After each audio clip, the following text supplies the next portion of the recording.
नमस्कार दोस्तों, पीएलटिक्स में आपका बहुत बहुत स्वागत है। दोस्तों, आज के इस क्लास में उत्तर प्रदेश लोक सेवा आयोग के द्वारा प्री परीक्षा 2013 का एग्रीकल्चर का क्वेश्चन पेपर लेकर आया हूं।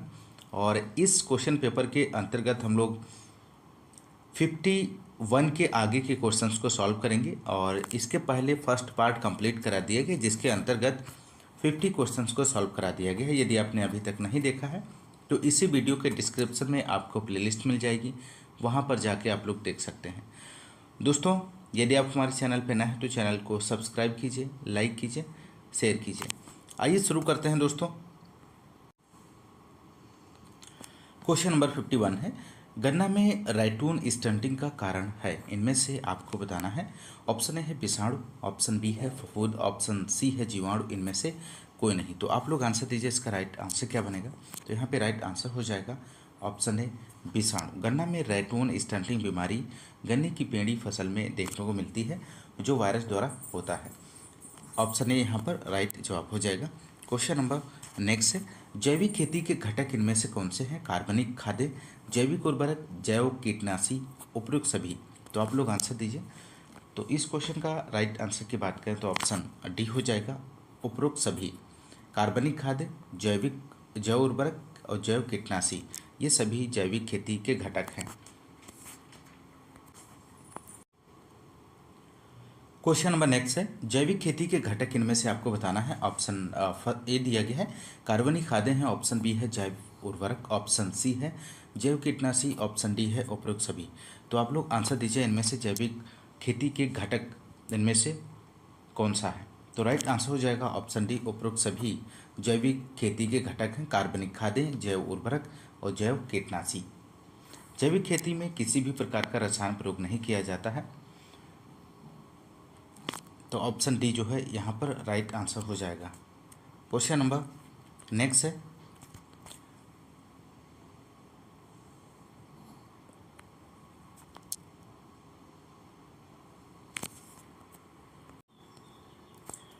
क्वेश्चन नंबर 132 है, पैडल पंप स्प्रेयर कितनी ऊंचाई तक छिड़काव कर सकता है। तो यहाँ पे राइट आंसर हो जाएगा 20 फीट। पैडल पंप स्प्रेयर में एक पैडल लगा होता है जिसे पाँव से चलाया जाता है और इससे 20 फीट ऊंचाई तक छिड़काव किया जा सकता है। इसका प्रयोग फलों के बागों में छिड़काव के लिए किया जाता है। तो आप लोग ध्यान रखिएगा, महत्वपूर्ण है। क्वेश्चन नंबर नेक्स्ट है, फसल चक्र की सलाह दी जाती है हवा जनित रोगों के लिए, बीज जनित रोगों के लिए, एफिड जनित रोगों के लिए, मृदा जनित रोगों के लिए। तो आप लोग आंसर दीजिए। क्वेश्चन नंबर 133 का राइट आंसर क्या बनेगा। तो यहाँ पे राइट आंसर हो जाएगा मृदा जनित रोगों के लिए फसल चक्र की सलाह दी जाती है। क्वेश्चन नंबर नेक्स्ट है, यहाँ पर सर्वप्रथम किस अंतः प्रभावी कवकनाशी का प्रयोग किया गया था। बीटावैक्स का, थाइमेन M45 का, डाइथेन Z78, इनमें से कोई नहीं। तो यहाँ पर राइट आंसर ऑप्शन ए इसका राइट जवाब हो जाएगा, बीटावैक्स। क्वेश्चन नंबर नेक्स्ट है, मिर्च की बहुवर्षीय प्रजाति आपको बताना है दोस्तों। ऑप्शन ए में दिया गया है अर्का लोहित, ऑप्शन बी है पूसा ज्वाला, पूसा सदाबहार, पंत, सीवन। तो आप लोग आंसर दीजिए, इसका राइट जवाब क्या बनेगा। तो राइट आंसर की बात करें तो ऑप्शन सी हो जाएगा, पूसा सदाबहार मिर्च की बहुवर्षीय प्रजाति है। क्वेश्चन नंबर नेक्स्ट सी, निम्न में से किसके द्वारा करेला में कड़वापन होता है। तो करेला में कड़वापन आपको बताना है किसके द्वारा होता है। कैप्सेसिन के कारण, क्वारसेटिन के कारण, मेमोरडिकोसिन के कारण, इनमें से कोई नहीं। तो यहाँ पर 58 का आप लोग आंसर दीजिए। तो 58 का राइट आंसर हो जाएगा ऑप्शन सी, मेमोरडिकोसिन के कारण करेले में कड़वापन होता है। तो ऑप्शन सी यहाँ पर राइट जवाब हो जाएगा। क्वेश्चन नंबर नेक्स्ट, निम्न में से टमाटर की कौन सी किस्म का फल नाशपाती के आकार का होता है। ये भी क्वेश्चन बहुत ही महत्वपूर्ण है। तो आप लोग इसका आंसर दीजिए, इसका राइट जवाब क्या बनेगा दोस्तों। तो यहाँ पे राइट आंसर हो जाएगा ऑप्शन डी, पंजाब छुहारा। इस क्वेश्चन का राइट आंसर हो जाएगा दोस्तों। क्वेश्चन नंबर नेक्स्ट है, भारतीय सब्जी अनुसंधान संस्थान कहाँ पर स्थित है। तो भारतीय सब्जी अनुसंधान संस्थान आपको बताना है। तो यहाँ पे राइट आंसर हो जाएगा ऑप्शन बी, वाराणसी में स्थित है। भारतीय सब्जी अनुसंधान संस्थान IIVR वाराणसी उत्तर प्रदेश में स्थित है। और भारतीय दलहन अनुसंधान संस्थान IIPR कानपुर उत्तर प्रदेश में स्थित है। भारतीय पशु चिकित्सा अनुसंधान संस्थान IVRI इज्जतनगर बरेली में स्थित है। और भारतीय गन्ना अनुसंधान संस्थान IISR लखनऊ में स्थित है दोस्तों। तो ये सभी ध्यान रखिएगा, बहुत ही महत्वपूर्ण है। क्वेश्चन नंबर नेक्स्ट, गेंदा का प्रति हेक्टेयर बीज दर क्या है दोस्तों? यहाँ पर आपको बताना है गेंदा का प्रति हेक्टेयर बीज दर। तो ऑप्शन ए दिया गया है 1.5 किलोग्राम, 2 किलोग्राम, 2.5 किलोग्राम, 3 किलोग्राम। तो आप लोग आंसर दीजिए, इसका राइट आंसर क्या बनेगा? तो यहाँ पे राइट आंसर हो जाएगा ऑप्शन बी 2 किलोग्राम, इसका राइट जवाब हो जाएगा दोस्तों। गेंदा की 1 हेक्टेयर के लिए पौध तैयार करने के लिए 300 से 450 ग्राम बीज पर्याप्त होता है। मैदानी भागों की बात करें तो मैदानी भागों में इसकी खेती सीधे बीज द्वारा अक्टूबर माह में की जाती है और सीधी बुआई के लिए 2 केजी प्रति हेक्टेयर बीज पर्याप्त होता है। तो ऑप्शन बी यहाँ पर राइट आंसर हो जाएगा। क्वेश्चन नंबर नेक्स्ट है, निम्न में से कौन सी ग्लेडियोलस की प्रजाति है? तो ग्लेडियोलस की प्रजाति आपको बताना है। ऑप्शन ए दिया गया है ज्वाला, ऑप्शन बी है गजल, ऑप्शन सी है प्रियदर्शनी, ऑप्शन डी है उपरोक्त सभी। तो यहाँ पर क्वेश्चन नंबर 62 का आंसर हो जाएगा ऑप्शन डी उपरोक्त सभी, इसका राइट जवाब बनेगा दोस्तों। क्वेश्चन नंबर नेक्स्ट है, निम्न में से भिंडी में सबसे प्रमुख गंभीर रोग कौन सा है? तो भिंडी में सबसे प्रमुख और गंभीर रोग आपको बताना है। दिए गए ऑप्शंस में से राइट जवाब इसका क्या बनेगा? तो राइट आंसर की बात करें, भिंडी में सबसे प्रमुख और गंभीर रोग है पीला सिरा मोजैक। ऑप्शन सी इस क्वेश्चन का राइट आंसर हो जाएगा। और इस रोग का संचारण सफ़ेद मक्खी द्वारा किया जाता है और यह रोग वायरस द्वारा होता है, इस बात को भी आप लोग ध्यान रखिएगा।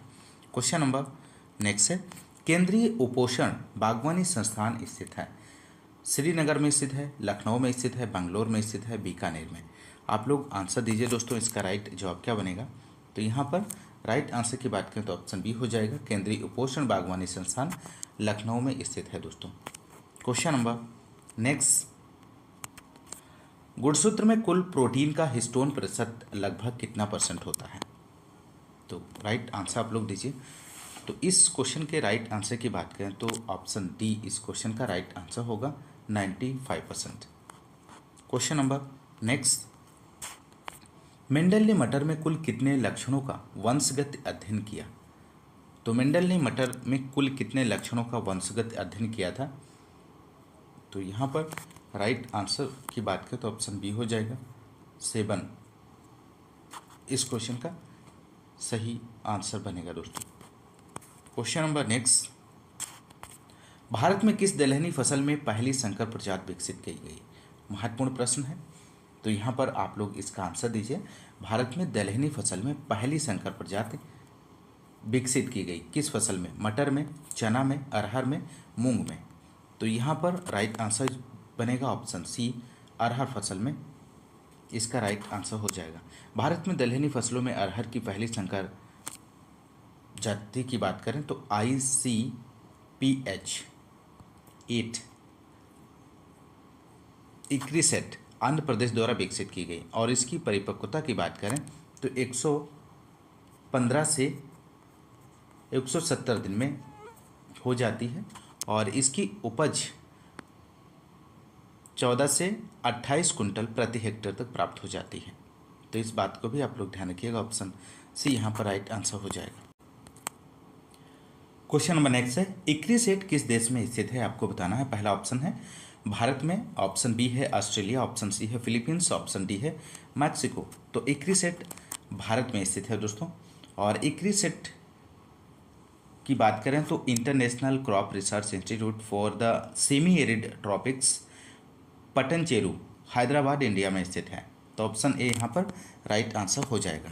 क्वेश्चन नंबर नेक्स्ट है, निम्नलिखित में से कौन खरीफ फसल नहीं है? तो दिए गए ऑप्शंस में से आपको बताना है इनमें से कौन सी फसल खरीफ फसल के अंतर्गत नहीं आती है। तो राइट आंसर ऑप्शन सी हो जाएगा, अलसी इसका राइट जवाब बनेगा। ऑप्शन सी राइट आंसर हो जाएगा। अलसी खरीफ की फसल नहीं है, अलसी रबी की फसल है दोस्तों, आप लोग ध्यान रखिएगा। क्वेश्चन नंबर नेक्स्ट, प्रेरित उत्परिवर्तनों का फसल सुधार में उपयोग कहलाता है, क्या कहलाता है दोस्तों? बहुगुणिता प्रजनन, उत्परिवर्तन प्रजनन, संकर ओज प्रजनन, मॉलिक्यूलर प्रजनन। तो क्वेश्चन नंबर 71 का आंसर दीजिए। तो यहाँ पे राइट आंसर क्या बनेगा दोस्तों? तो राइट आंसर की बात करें तो ऑप्शन बी इसका सही जवाब हो जाएगा, उत्परिवर्तन प्रजनन कहलाता है। क्वेश्चन नंबर नेक्स्ट की बात करेंगे दोस्तों। क्वेश्चन नंबर 72 है, म्यूटेशन नाम किस वैज्ञानिक ने दिया था? मोस्ट इंपोर्टेंट प्रश्न है। तो म्यूटेशन नाम किस वैज्ञानिक ने दिया था आपको बताना है। तो यहाँ पे राइट आंसर होगा ऑप्शन ए डी, हिंगो डी ब्रिज, इसका राइट जवाब हो जाएगा ऑप्शन ए विकल्प ने दिया गया है दोस्तों। क्वेश्चन नंबर नेक्स्ट है, सल्फोसल्फ्यूरान किस फसल में एक प्रभावशाली तृणनाशी है? यहाँ पर आपको बताना है। तो राइट आंसर की बात करें तो ऑप्शन सी हो जाएगा, गेहूं की फसल के लिए, इसका राइट आंसर बनेगा। क्वेश्चन नंबर नेक्स्ट है, मक्का अरहर सहफसली पद्धति के लिए सुरक्षित खरपतवार नाशी इनमें से कौन सा है? 2,4-D है, सिमेजीन है, एट्राजीन है, पेंडिमेथिलिन है। तो राइट आंसर आप लोग दीजिए। तो राइट आंसर की बात करें ऑप्शन डी हो जाएगा, पेंडिमेथिलिन, इस क्वेश्चन का सही आंसर हो जाएगा। क्वेश्चन नंबर नेक्स्ट है, क्रोमोसोम शब्द प्रतिपादित किया था, तो किसने प्रतिपादित किया था? मेंडल ने 1884, वाल्डेयर 1888, स्ट्रेसबर्गर 1875, ऑप्शन डी है मॉर्गन 1910। तो यहाँ पर राइट आंसर हो जाएगा ऑप्शन बी, वाल्डेयर 1888 ने क्रोमोसोम शब्द प्रतिपादित किया था, ऑप्शन बी इसका राइट आंसर हो जाएगा। क्वेश्चन नंबर नेक्स्ट, गुणसूत्र संरचना निम्न में से किसके द्वारा बदल जाती है? तो गुणसूत्र संरचना किसके द्वारा बदल जाती है? विस्थापन के द्वारा, न्यूनता के द्वारा, द्विगुणन के द्वारा, उपरोक्त सभी से। तो क्वेश्चन नंबर 76 का आप लोग आंसर दीजिए। तो राइट आंसर हो जाएगा उपरोक्त सभी से, विस्थापन, न्यूनता और द्विगुणन के द्वारा गुणसूत्र संरचना बदल जाती है, ऑप्शन डी यहाँ पर राइट आंसर हो जाएगा। क्वेश्चन नंबर नेक्स्ट है यहाँ पर 77, आलू की पत्तियों की कटाई की जाती है प्राप्त करने के लिए गुणवत्ता युक्त बीज, अधिक उपज, बड़े केंद्र, उपयुक्त में से कोई नहीं। तो यहाँ पर राइट आंसर हो जाएगा ऑप्शन ए, गुणवत्ता युक्त बीज प्राप्त करने के लिए आलू की पत्तियों की कटाई की जाती है, ऑप्शन ए यहाँ पर राइट आंसर हो जाएगा। क्वेश्चन नंबर नेक्स्ट है, संकर ओज का अधिकतम दोहन किसके रूप में होता है? तो यहाँ पर आपको राइट आंसर देना है दोस्तों। तो राइट आंसर हो जाएगा ऑप्शन सी, संकर किस्में, इस क्वेश्चन का राइट जवाब बनेगा। क्वेश्चन नंबर नेक्स्ट है, एक उन्नत प्रजाति का प्रारंभिक बीज क्या कहलाता है? मोस्ट इंपोर्टेंट प्रश्न है। तो यहाँ पर आप लोग इसका आंसर दीजिए। एक उन्नत प्रजाति का जो प्रारंभिक बीज होता है उसे क्या कहते हैं? प्रजनक बीज कहते हैं, नाभिकीय बीज कहते हैं, आधारी बीज कहते हैं, प्रमाणित बीज कहते हैं। तो यहाँ पर 79 का आंसर हो जाएगा ऑप्शन बी, नाभिकीय बीज कहते हैं। नाभिकीय बीज की बात करें तो ऐसे बीज प्लांट ब्रीडर के द्वारा उत्पन्न किए जाते हैं और यह मूल बीज होते हैं, इसलिए इसे न्यूक्लियस सीड कहते हैं। और ऐसे बीजों का भौतिक एवं आनुवांशिक शुद्धता 100% होती है।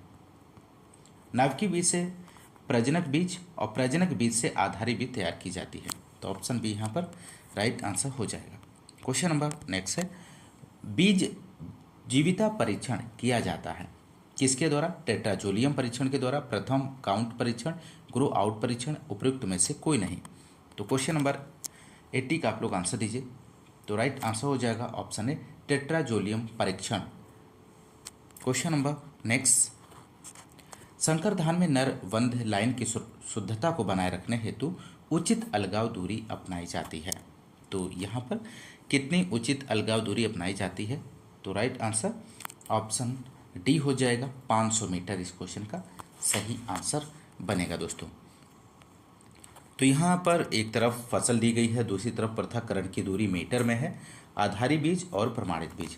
तो यहाँ पर फसलों की बात करें तो धान्य फसलों के फसलें जैसे कि धान है, गेहूँ, जौ और जई, इसमें पृथक्करण की दूरी आधारी बीज के लिए 3 मीटर रखते हैं और प्रमाणित बीज के लिए 3 मीटर रखी जाती है।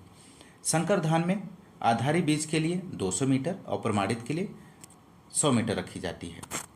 और मक्का, संकर व संकुल फसल में आधारी बीज 400 मीटर और प्रमाणित बीज के लिए 100 मीटर। अरहर के लिए 200 मीटर और प्रमाणित बीज के लिए 100 मीटर। प्याज बीज उत्पादन के लिए 1000 और प्रमाणित के लिए 400 और मूल्य शलजम के लिए 1600 और प्रमाणित बीज के लिए 1000। तो यहाँ पर आप लोग ध्यान रखिएगा, बहुत ही महत्वपूर्ण जानकारी है। क्वेश्चन नंबर नेक्स्ट है, खेती की एसआरआई विधि किस फसल से संबंधित है? मोस्ट इंपॉर्टेंट प्रश्न है। तो यहाँ पर 82 का आप लोग आंसर दीजिए। तो राइट आंसर हो जाएगा ऑप्शन सी, धान। SRI system of rice intensification method,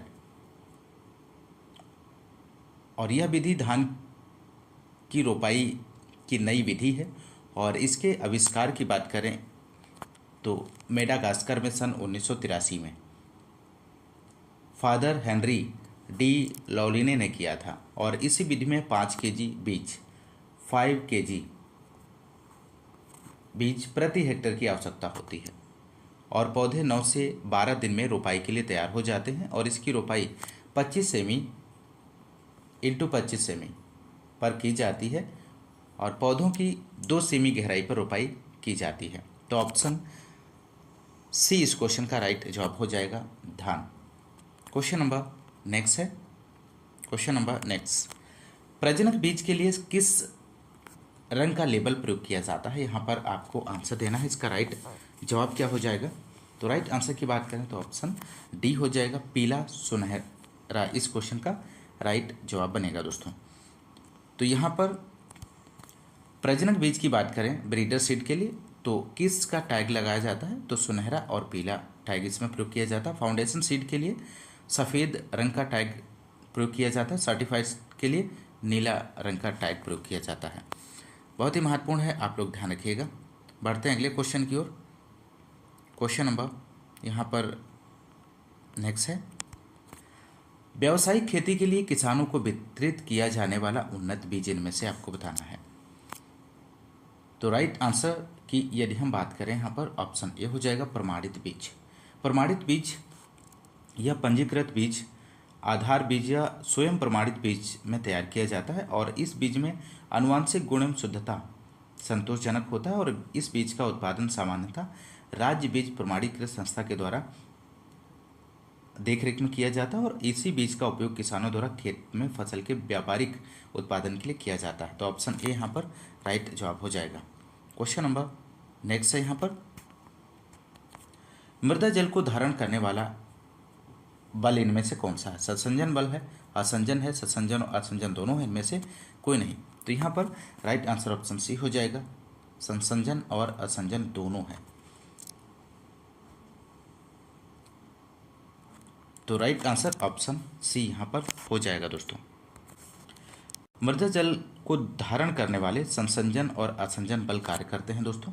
और संसंजन बल एक समान अणुओं के बीच लगने वाला बल है।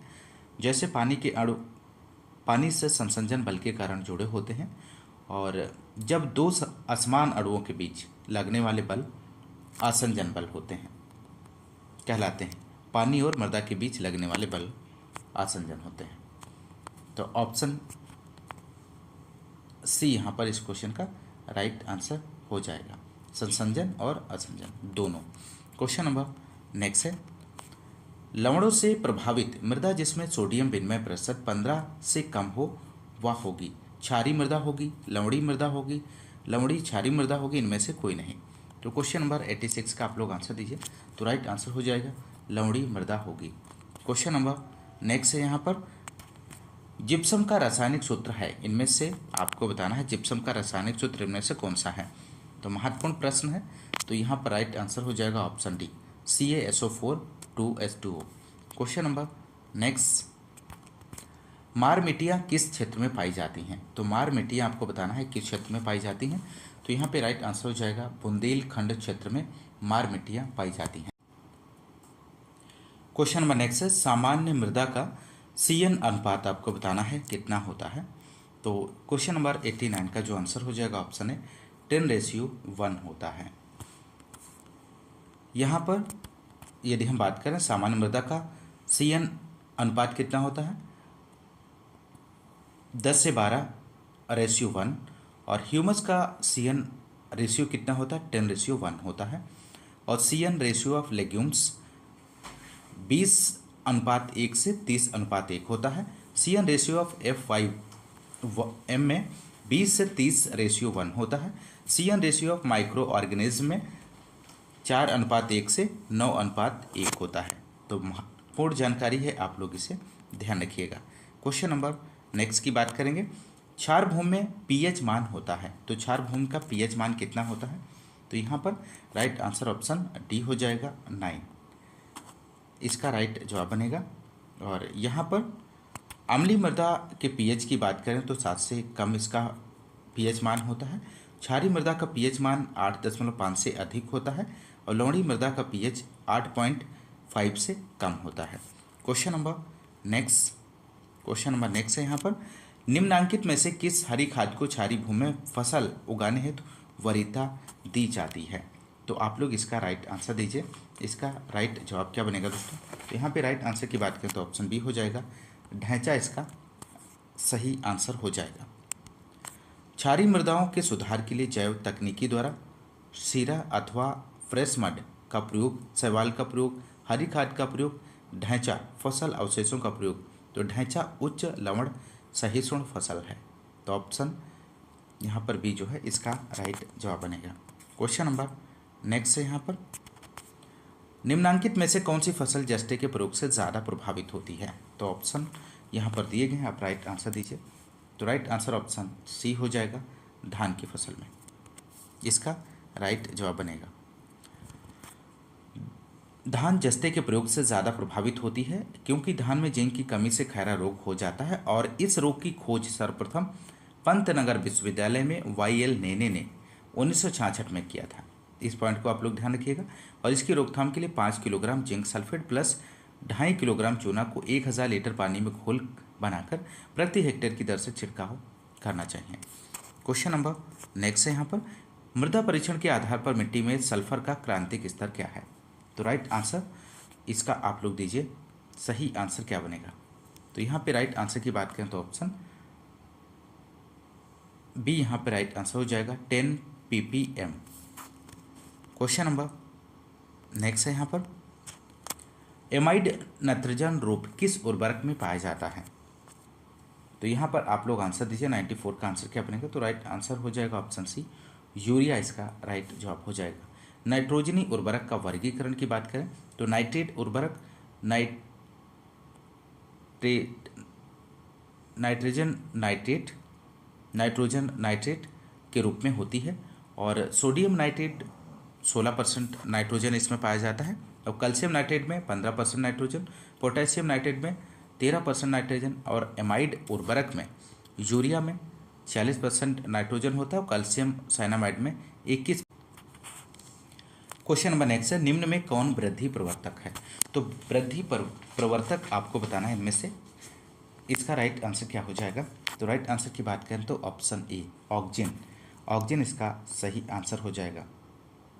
क्वेश्चन नंबर नेक्स्ट, नाइट्रीकरण की प्रक्रिया है, इनमें से आपको बताना है नाइट्रीकरण की प्रक्रिया इनमें से कौन सी है? तो राइट आंसर ऑप्शन सी हो जाएगा, ऑक्सीकरण। नाइट्रीकरण अमोनियम से नाइट्रेट बनने की क्रिया नाइट्रीकरण कहलाती है और यह क्रिया वायु की उपस्थिति में होती है। यह एक ऑक्सीकरण की क्रिया है, ध्यान रखिएगा, महत्वपूर्ण प्रश्न है। क्वेश्चन नंबर नेक्स्ट है यहाँ पर, ऊसर मृदा सतह पर जल ठहराव का कारण इनमें से कौन सा है? तो राइट आंसर ऑप्शन ए हो जाएगा, विक्षेपण इसका सही जवाब बनेगा दोस्तों। ऊसर मृदा की सतह पर जल ठहराव का कारण विक्षेपण है और इस प्रक्रिया में मृदा में उपस्थित आयन मुक्त होकर मृदा सतह पर आ जाते हैं और केशिका नली को बंद कर देते हैं, जिससे मृदा ऊसर हो जाती है और जल नीचे नहीं जा पाता है। और विक्षेपण क्रिया सोडियम के कारण होती है, इस बात को आप लोग ध्यान रखिएगा। डेफ्लोकुलेशन, किस उर्वरक को सोना के नाम से जाना जाता है? तो यहाँ पर आपको बताना है इनमें से कौन सा उर्वरक है जिसको सोना के नाम से जाना जाता है। तो राइट आंसर हो जाएगा calcium ammonium nitrate. Calcium ammonium nitrate जिसे CaN अमोनियम नाइट्रेट तथा कैल्शियम कार्बोनेट संयुक्त होकर बना है और इसको किसान खाद और सोना के नाम से पुकारा जाता है। तो महत्वपूर्ण प्रश्न है, आप लोग ध्यान रखिएगा। क्वेश्चन नंबर नेक्स्ट है यहाँ पर, उपजाऊ भूमि को अनुपजाऊ जमीन में बदलने की क्रिया को कहा जाता है, क्या कहा जाता है दोस्तों? तो यहाँ पर राइट आंसर हो जाएगा ऑप्शन सी, फर्स्ट और सेकंड दोनों ऑप्शन सही हैं, डेजर्टाइजेशन और डेजर्टिफिकेशन। क्वेश्चन नंबर, तो यहाँ पर क्वेश्चन नंबर नेक्स्ट है, जैविक नाइट्रोजन स्थिरीकरण में सहायता करने वाला तत्व इनमें से कौन सा है? तो राइट आंसर हो जाएगा ऑप्शन डी, मोलिब्डेनम। इस क्वेश्चन का सही आंसर बनेगा। क्वेश्चन नंबर नेक्स्ट है, निम्न में से कौन सा सूक्ष्म जीवाणु जल प्लावित मृदाओं में अच्छी वृद्धि करता है? तो क्वेश्चन नंबर 102 का आंसर आप लोगों को देना है। तो इसका राइट आंसर जो हो जाएगा option A, clostridium. Question number 104 है, गेहूं में बौनेपन के लिए जीन इनमें से कौन सा है? आपको आंसर देना है। तो यहाँ पे राइट आंसर हो जाएगा ऑप्शन ए, नोरिन 10 इसका राइट जवाब बनेगा दोस्तों। और यहाँ पर बात करें, गेहूं में बौनेपन के लिए जीन नोरिन 10 है और धान में बौनेपन के लिए जीन डीजी वुजिन है। आप लोग ध्यान रखिएगा। क्वेश्चन नंबर नेक्स्ट है, सूक्ष्म जीव जो 5 डिग्री सेल्सियस से कम तापक्रम पर वृद्धि करते हैं वे क्या कहलाते हैं? थर्मोफिल्स कहलाते हैं, मेजोफिल्स, साइक्रोफिल्स, इनमें से कोई नहीं। तो क्वेश्चन नंबर 105 का आप लोग आंसर दीजिए। तो राइट आंसर हो जाएगा साइक्रोफिल्स कहलाते हैं। क्वेश्चन नंबर नेक्स्ट की बात करेंगे यहाँ पर। क्वेश्चन नंबर 106, कैल्सीकरण के लिए आवश्यक विटामिन इनमें से कौन सा है? तो यहाँ पर राइट आंसर हो जाएगा ऑप्शन डी, विटामिन डी। कैल्सीकरण शरीर के ऊतकों में कैल्शियम लवण का संचय करने की क्रिया कैल्सिफिकेशन कहलाती है और इस प्रक्रिया के लिए विटामिन डी आवश्यक होता है। क्वेश्चन नंबर नेक्स्ट है यहाँ पर, ग्लाइकोलाइसिस का संबंध किससे है? तो ग्लाइकोलाइसिस का संबंध आपको बताना है। तो राइट आंसर हो जाएगा ऑप्शन बी, केवल श्वसन से है ग्लाइकोलाइसिस। क्वेश्चन नंबर नेक्स्ट यहाँ पर है, पॉलीसैकेराइड की संरचना किससे बनी होती है? तो पॉलीसैकेराइड की संरचना आपको बताना है किससे बनी होती है। तो राइट आंसर हो जाएगा शर्करा, इसका राइट जवाब बनेगा। पॉलीसैकेराइड जो कार्बोहाइड्रेट शर्करा जल अपघटित करने पर मोनोसैकेराइड एक अणु वाले शर्करा की एक बड़ी संख्या 10 से अधिक होती है और पॉलीसैकेराइड कहलाती है। उदाहरण के लिए बात करें तो मंड है, सेल्यूलोज है, लिग्निन है और इनुलिन है। क्वेश्चन नंबर नेक्स्ट, एंजाइम्स हैं इनमें से क्या हैं? कार्बोहाइड्रेट हैं, लिपिड्स हैं, प्रोटीन है, इनमें से कोई नहीं। तो यहाँ पर क्वेश्चन नंबर 109 का आप लोग आंसर दीजिए। तो राइट आंसर की बात करें तो ऑप्शन सी हो जाएगा, एंजाइम्स प्रोटीन होते हैं। क्वेश्चन नंबर नेक्स्ट, सूक्ष्म जीवों द्वारा नाइट्रेट से रासायनिक नाइट्रोजन में परिवर्तन क्रिया को क्या कहते हैं? D nitrification, nitrate reduction, nitrogen का स्थिरीकरण, इनमें से कोई नहीं। तो राइट आंसर हो जाएगा डी नाइट्रिफिकेशन कहते हैं। क्वेश्चन नंबर नेक्स्ट है, प्रकाश संश्लेषण की अंधकार प्रक्रिया कहाँ होती है? ग्रेना क्लोरोप्लास्ट में, स्ट्रोमा क्लोरोप्लास्ट में, साइटोप्लाज्म में, इनमें से कोई नहीं। तो क्वेश्चन नंबर 111 का आप लोग आंसर दीजिए। तो यहाँ पे राइट आंसर हो जाएगा ऑप्शन बी, स्ट्रोमा क्लोरोप्लास्ट में होती है। ऑप्शन बी सही आंसर हो जाएगा। क्वेश्चन नंबर नेक्स्ट है, प्रकाश संश्लेषण में सबसे पहले क्लोरेला का प्रयोग किसके द्वारा हुआ था? तो राइट आंसर हो जाएगा ऑप्शन सी, वारबर्ग के द्वारा। क्वेश्चन नंबर तो क्वेश्चन नंबर 114 की बात करेंगे, कोशिका के किस अंग को बिजली घर कहते हैं? माइटोकांड्रिया को, क्लोरोप्लास्ट को, वैक्यूल को, इनमें से कोई नहीं। तो आप लोग आंसर दीजिए, इसका राइट जवाब क्या बनेगा? तो यहाँ पे राइट आंसर हो जाएगा, माइटोकांड्रिया को कोशिका को का बिजली घर कहा जाता है। माइटोकांड्रिया को कोशिका का ऊर्जा घर या बिजली घर कहते हैं क्योंकि ऑक्सीशोषण की क्रिया इसी में होती है और जिसमें कार्बोहाइड्रेट के ऑक्सीकरण से एडीपी और एटीपी नामक उच्च ऊर्जा वाले यौगिक का निर्माण होता है। क्वेश्चन नंबर नेक्स्ट है, इनमें से कौन नॉन रिड्यूसिंग शुगर है? तो यहाँ पर आपको बताना है तो राइट आंसर हो जाएगा ऑप्शन है ग्लूकोज, इनमें से नॉन रिड्यूसिंग शुगर के अंतर्गत आता है। क्वेश्चन नंबर नेक्स्ट है, साइटोक्रोम का कार्य क्या है? तो साइटोक्रोम का कार्य क्या है इनमें से? तो राइट आंसर हो जाएगा इलेक्ट्रॉन का स्थानांतरण करना साइटोक्रोम का कार्य है। क्वेश्चन नंबर नेक्स्ट, पौधों के विकास एवं वृद्धि के लिए कितने अनिवार्य तत्व हैं? तो क्वेश्चन नंबर 117 का आप लोग आंसर दीजिए। तो राइट आंसर ऑप्शन डी होगा इसका 17। क्वेश्चन नंबर नेक्स्ट, किस पोषक तत्व की कमी से पौधों में कवक रोग से प्रति संवेदनशीलता बढ़ जाती है? सिलिकॉन, निकिल, पहला और दूसरा दोनों, नाइट्रोजन। तो यहाँ पर आप लोग आंसर दीजिए। तो राइट आंसर हो जाएगा ऑप्शन सी, पहला और दूसरा दोनों, सिलिकॉन और निकिल दोनों के द्वारा। क्वेश्चन नंबर नेक्स्ट है, एकीकृत खरपतवार प्रबंधन के अंतर्गत आते हैं भू परिष्करण क्रियाएं, तृणनाशियों का प्रयोग, घनी बुआई, उपयोग सभी। तो यहाँ पे राइट आंसर हो जाएगा उपयोग सभी। क्वेश्चन नंबर नेक्स्ट है, केले का अचानक पकना किसकी वृद्धि के साथ होता है? तो 120 का आंसर आप लोग दीजिए। तो 120 का यहाँ पे राइट आंसर हो जाएगा इथाइलिन के कारण। फलों के पकने के लिए इथाइलिन हार्मोन उत्तरदायी होता है। क्वेश्चन नंबर नेक्स्ट, पौधों में सूखा प्रतिरोध किससे संबंधित है? तो पौधों में सूखा प्रतिरोध आपको बताना है किससे संबंधित है। तो राइट आंसर हो जाएगा ऋणात्मक वाटर पोटेंशियल से संबंधित है। पौधों में सूखा प्रतिरोध ऋणात्मक विभव निगेटिव वाटर पोटेंशियल के द्वारा होता है। क्वेश्चन नंबर 122 है, कौन सा एंजाइम सबसे पहले क्रिस्टल रूप में तैयार किया गया? मोस्ट इंपोर्टेंट प्रश्न है, तो आप लोग आंसर दीजिए क्वेश्चन नंबर 122 का। तो राइट आंसर की बात करें तो ऑप्शन सी हो जाएगा यूरिएज। एंजाइम शब्द का प्रयोग कुह ने 1878 ने किया और हाइस बुकनर 1897 में सबसे पहले ईस्ट से जाइमेज नामक एंजाइम पृथक किया। सुमनर की बात करें तो 1926 ने लुम्बिया के बीजों से यूरिएज नामक एंजाइम के रवे प्राप्त किए। तो ऑप्शन सी यहाँ पे राइट आंसर हो जाएगा। क्वेश्चन नंबर नेक्स्ट है, वो बीज जिनका जीवन काल 15 से 100 वर्ष या उससे अधिक होता है उन्हें क्या कहते हैं? तो क्वेश्चन नंबर 123 का आप लोग आंसर दीजिए। तो राइट आंसर हो जाएगा यहाँ पर ऑप्शन बी, माइक्रोबायोटिक कहते हैं। ऑप्शन बी यहाँ पर राइट आंसर हो जाएगा। क्वेश्चन नंबर नेक्स्ट है, निम्न में से कौन एक जल में घुलनशील विटामिन है? तो जल में घुलनशील विटामिन आपको बताना है। तो राइट आंसर ऑप्शन सी हो जाएगा। जल में घुलनशील विटामिन बी व सी, ध्यान रखिएगा, और वसा में घुलनशील विटामिन ए, डी, ई के।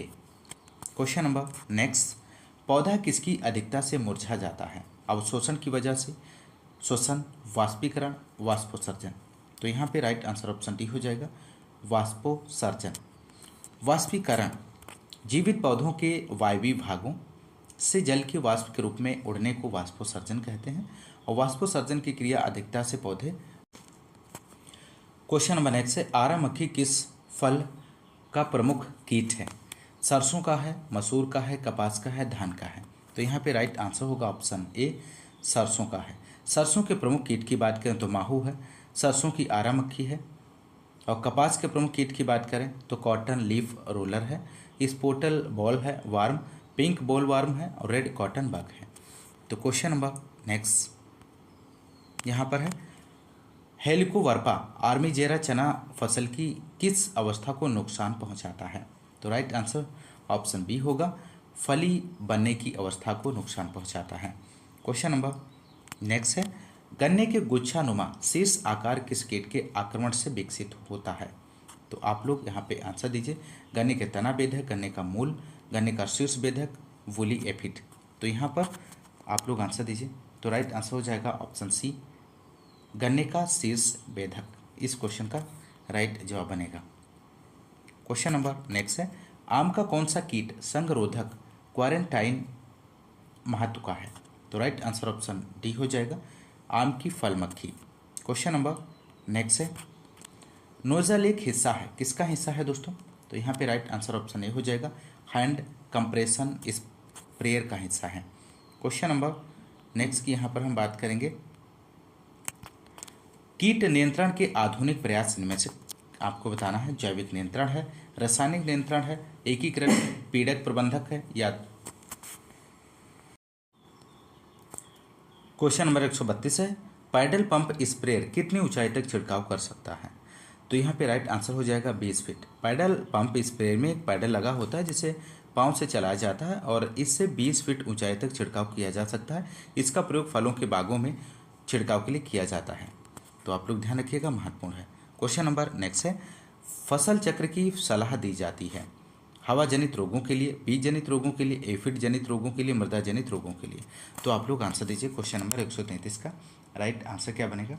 तो यहाँ पे राइट आंसर हो जाएगा मृदा जनित रोगों के लिए फसल चक्र की सलाह दी जाती है। क्वेश्चन नंबर नेक्स्ट है यहाँ पर, सर्वप्रथम किस अंतः प्रभावी कवकनाशी का प्रयोग किया गया था? बीटावैक्स का, थाइमेन M45 का, डाइथेन Z78, इनमें से कोई नहीं। तो यहाँ पर राइट आंसर ऑप्शन ए इसका राइट जवाब हो जाएगा, बीटावैक्स। क्वेश्चन नंबर नेक्स्ट है, करनाल बंट किस फसल का बीज जनित रोग है? तो आप लोग आंसर दीजिए। तो यहाँ पे राइट आंसर की बात करें तो ऑप्शन सी हो जाएगा, गेहूं का है। करनाल बंट गेहूं का प्रमुख रोग है जो निवोसिया इंडिका नामक फफूंदी फैलता है। यह मृदा जनित, बीज जनित और वायु जनित रोग है। इस रोग में बाली के कुछ दाने काले पाउडर में बदल जाते हैं। तो आप लोग ध्यान रखिएगा, बहुत ही महत्वपूर्ण है। क्वेश्चन नंबर नेक्स्ट है, झूठा कंडवा रोग किस फसल में फैलता है? तो यहाँ पे राइट आंसर हो जाएगा इस क्वेश्चन का ऑप्शन बी, धान में। झूठा कंडवा रोग फॉल्स स्मट राइस धान का प्रमुख रोग है जो मुख्यतः नमी वातावरण में फैलता है। इसका कारक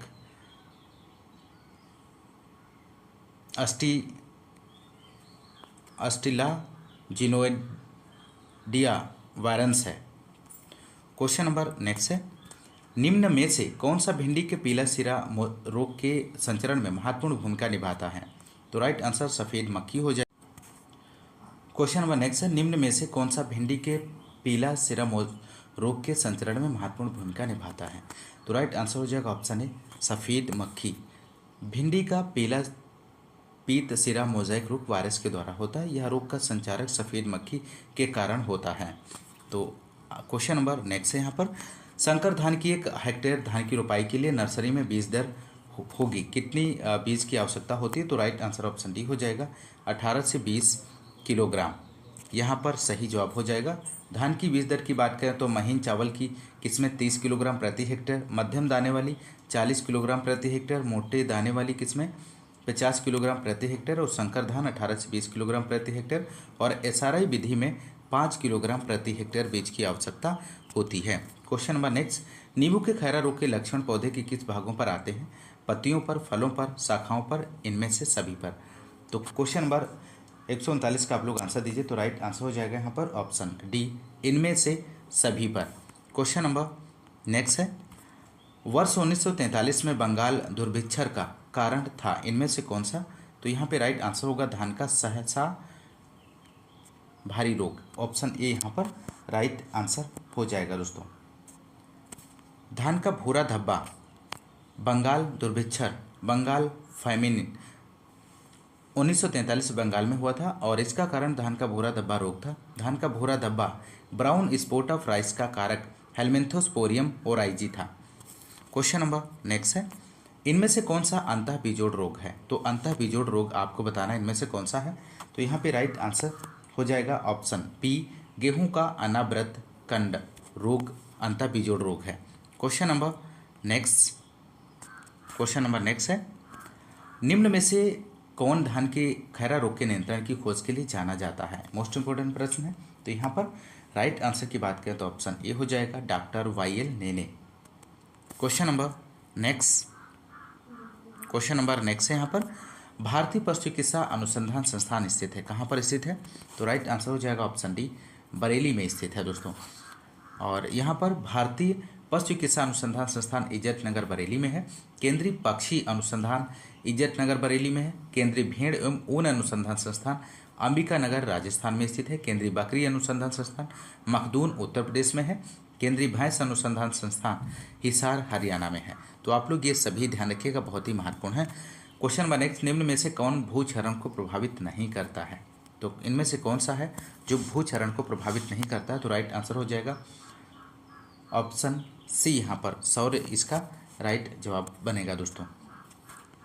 तो दोस्तों ये रहे 144 क्वेश्चंस जो कि उत्तर प्रदेश लोक सेवा आयोग का जो पेपर 2013 में पूछा गया था, और ये सभी क्वेश्चंस इस पेपर में पूछे गए थे, जो कि आपको मैंने सॉल्व करा दिया है। और आज की इस क्लास में बस इतना ही। नेक्स्ट क्लास में हम नेक्स्ट प्रीवियस ईयर के क्वेश्चन पेपर को लेकर आएंगे। और यदि आपको क्लास पसंद आती है तो क्लास को ज़्यादा से ज़्यादा लाइक और शेयर करना मत भूलिएगा। और यदि आप हमारे चैनल पर नए हैं तो चैनल को सब्सक्राइब जरूर कीजिएगा। मिलते हैं नेक्स्ट क्लास में, तब तक के लिए नमस्कार, जय हिंद, धन्यवाद।